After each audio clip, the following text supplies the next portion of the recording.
안녕하세요. 제임스 컨설팅 박정근입니다. 오늘은 중소기업의 가업 승계 지원 제도 중에서 가업 상속 공제에 대해서 공부해 보겠습니다.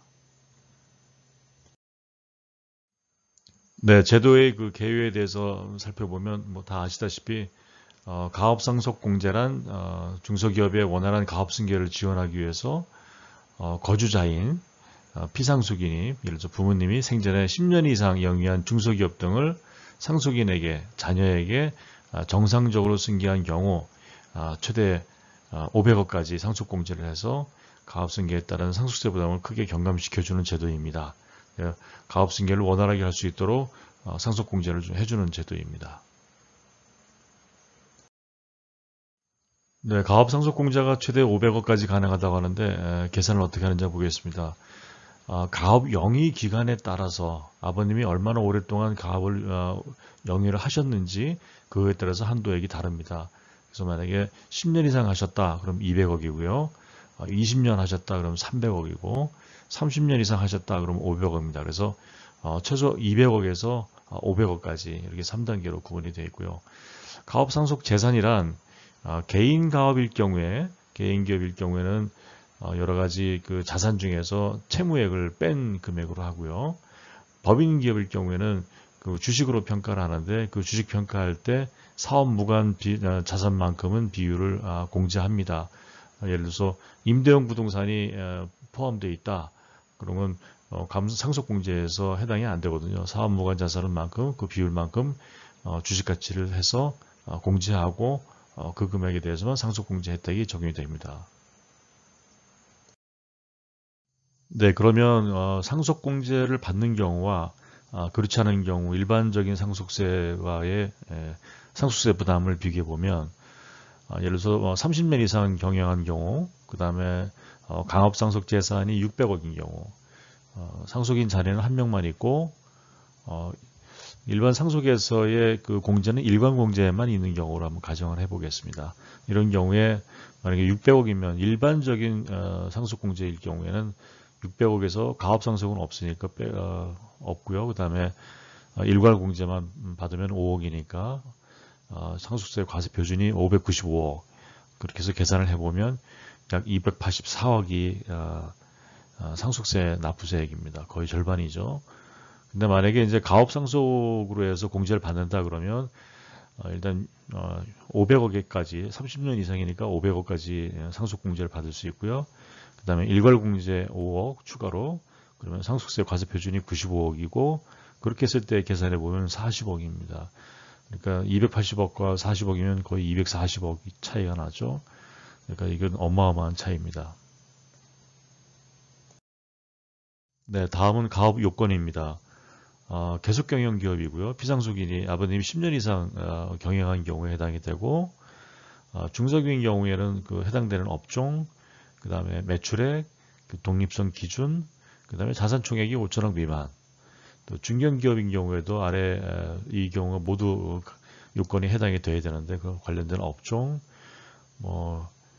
또 이제 그 매출액이 평균 그 상속 개시일 직전 3개년 내에 소득세 과세 기간 또는 법인세 사업연도의 매출액의 평균 금액이 3천억 미만인 경우에 해당이 됩니다.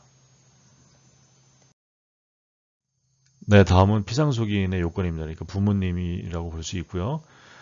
피상속인 그 부모님의 주식은 피상속인을 포함한 최대 주주입니다. 그러니까 꼭 아버님이 전체 지분 50%를 꼭 가지고 있을 필요는 없고요. 가족, 특수관계인이 만약에 전체 합쳐서 지분이 50% 이상이다 그러면 가능하고요.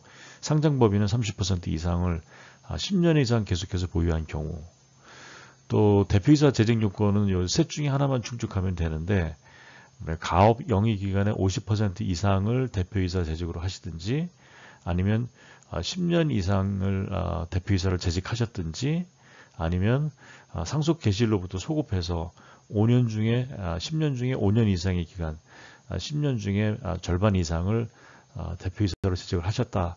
그러면 요 셋 중에 하나만 해당이 되면 요 대표이사 재직 요건은 충족이 되는 겁니다. 네, 상속세 요건입니다. 연령은 18세 이상이고 그 다음에 가업 종사는 상속 개시일 전 2년 이상 가업에 종사하고 있어야 되고요. 만약에 부모님이 좀 65세 이전에 일찍 돌아가시거나 또는 천재지변 인지 등으로 갑자기 사망하신 경우에는 예외적으로 인정을 해주고요.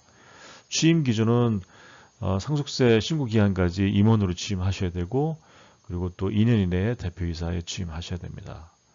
납부 능력은 여기 중견기업일 경우에 만약에 이제 가업 상속 재산 외에 일반 상속 재산이 너무 많거나 또는 상속세 납부에 대한 압박이 너무 큰 경우에는 이게 해당되지 않는다 그런 뜻입니다. 그러니까 결국은 가업 상속 재산 외의 재산이 너무 많거나 그 재산의 금액이 상속세 납부액의 2배를 초과한다는 뜻은 결국 일반 상속 재산이 너무 크다는 거죠. 이런 경우에는 납부 능력이 없다. 그래서 가업 상속 요건으로 인정해주지 않겠다 그런 뜻입니다. 배우자도 만약에 요건만 충족되면 상속인 요건으로 볼 수 있다 그런 얘기입니다. 네, 해석 사례 중에서 좀 중요한 내용이 있어서 한번 같이 보겠습니다. 만약에 둘 이상의 서로 다른 사업을 영위한 경우, 그러면 이제 주된 사업을 기준으로 판단하겠다 그런 뜻이고요. 만약에 개인 사업자로 사업을 운영하시다가 법인 전환을 하셨다.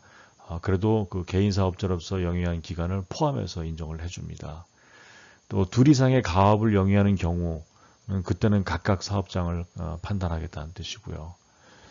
만약에 이제 그 아버님이 사업을 하시다가 만약에 이제 주된 업종을 변경하셨다. 그러면 10년 이상 계속해서 경영이란 변경하고 그 이후에 10년 이상 됐느냐 이런 걸 보겠다는 겁니다. 만약에 변경한 후에 주된 업종을 변경한 후에 10년이 안 됐다. 그러면 그 해당 사항이 안 된다는 뜻입니다. 변경하셨으면 변경한 후에 여기 처음으로 재화 또는 용역의 공급을 개시한 때부터 기산하여 이렇게 되는데 하여튼 변경하시고 10년이 지났어야 된다 그런 뜻입니다.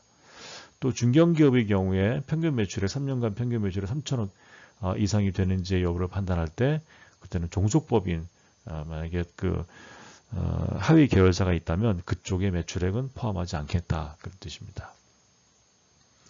또 이것도 중요합니다. 비상속인이 개인사업체를 동일 업종의 법인으로 전환하면서 취득한 주식의 보유 기간은 비상속인이 개인사업체의 대표자로서 사업을 운영한 기간을 포함하는 것이다. 법인 전환하면 이제 주식이 되지 않습니까? 근데 그 주식의 보유 기간이 10년이 안 됐어도 만약에 그 전에 전환 이전에 개인사업자의 대표자로 사업을 하셨다. 그러면 비록 주식의 보유 기간은 10년이 안 됐어도 그 전에 개인사업자로서의 사업 기간을 다 포함해서 인정을 해준다. 그런 뜻입니다. 네, 그리고 또 만약에 대표이사 재직 기간에 대해서 지금 이제 아버님인 경우에 아버님이 대표이사에 등재가 돼 있으셔야 되잖아요. 그 재직 기간이 있으시잖아요. 그런 경우에는 법인인 경우에는 법인 등기부 등본에 등재된 그런 기간을 얘기하는 겁니다. 만약에 등기 이사가 아니다, 그냥 형식적인 대표였다 그러면 그건 해당 사항이 안 되는 거죠. 또 가업상속 적용 시 만약에 그 대표이사 재직 기간을 산정할 때는 그는 공동대표든 각자대표든 상관없이 재직 기간을 포함한다 그런 얘기입니다. 법인인 경우에 그 주식의 예를 들어서 총수가 50% 이상이 돼야 되지 않습니까?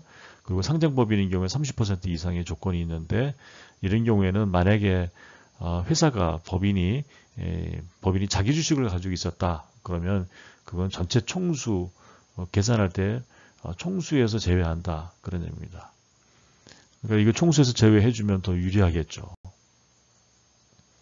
또 이제 아버님이 건강상의 이유로 상속 개시일 현재 불가피하게 가업에 종사하지 못한 경우에도 적용받을 수 있다 그런 얘기입니다. 네, 사후관리 기간입니다. 과거에는 10년이었는데 2020년부터는 7년으로 완화가 됐습니다. 그나마 좀 3년은 좀 완화를 시켜줬고요. 만약에 가업상속공제를 받은 이후에 제대로 사후 의무 요건을 이행하지 않으면 추징료를 급해서 재계산 납부하셔야 됩니다. 자진신고입니다.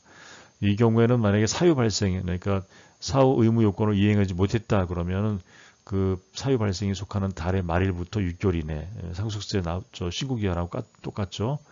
그 6개월 이내에 사유신고 및 자진납부 계산서를 제출하고 상속세와 이자 상당액을 납부하셔야 됩니다. 자진신고하셔야 됩니다.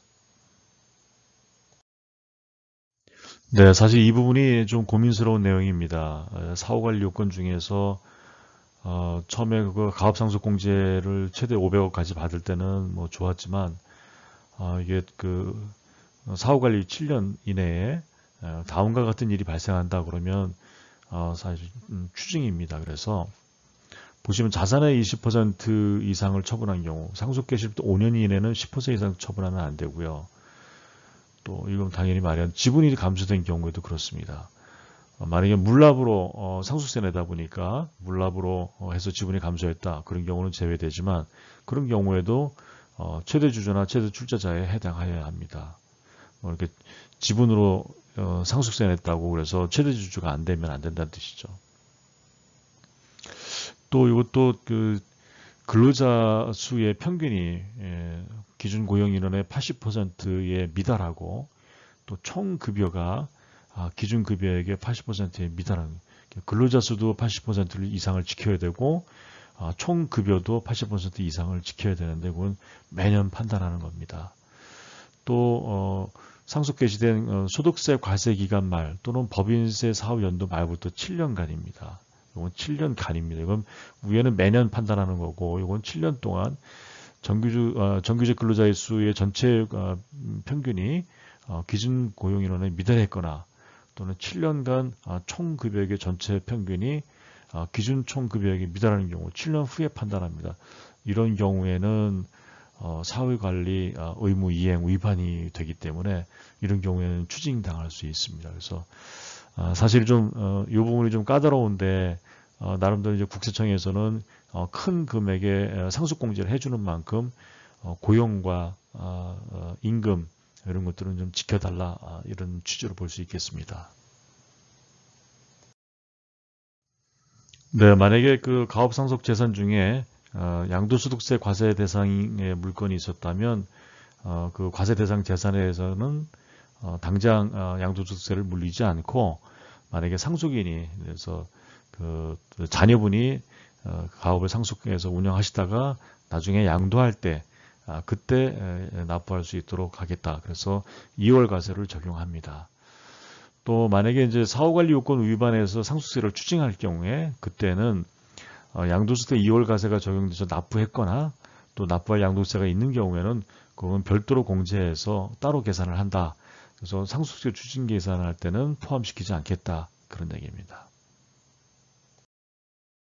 네, 오늘은 가업상속공제에 대해서 같이 알아봤습니다. 가업 승계를 위한 주식증여나 창업자금이든 상속공제든 궁금하신 내용이 있으면 상담 메모 남겨주시고요. 앞으로 대표님의 가업 승계 전략도 제임스 컨설팅에서 도와드리겠습니다. 감사합니다.